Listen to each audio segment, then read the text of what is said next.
কেমন হতো যদি একটি ফাইট খাবিব নুরমাগোয়েডভ ভার্সেস জিএসপি মানে জর্জ এন্ড বেরের সাথে হলো।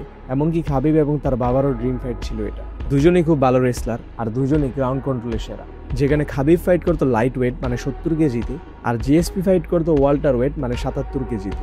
একজন 29টি ফাইটের মধ্যে 29টি জিতেছে, আর আরেকজনকে হারানো প্রায় অসম্ভব। একজন ইসলামী শৃঙ্খলার প্রতীক, আর আরেকজন মার্শাল আর্টকে দিয়েছে এক পরিপূর্ণ রূপ। ইউএফসি যদি এই ফাইটটি করাতো তাহলে হয়তো ইতিহাসের সবচেয়ে বড় এমএমএ ইভেন্ট হতো এটাই। Goat versus goat, legacy versus legacy. এমনকি খাবিবের শেষ ম্যাচেও জিএসপি ভেবেছিল খাবিব হয়তো এখনই তাকে ফাইটের জন্য কল আউট করবে, কিন্তু তার হয় নাই, খাবিবের রিটায়ারমেন্টের জন্য। তবুও ফ্যানদের মনে খাবিব ভার্সেস জিএসপি রয়ে গেছে এক অসমাপ্ত স্বপ্ন।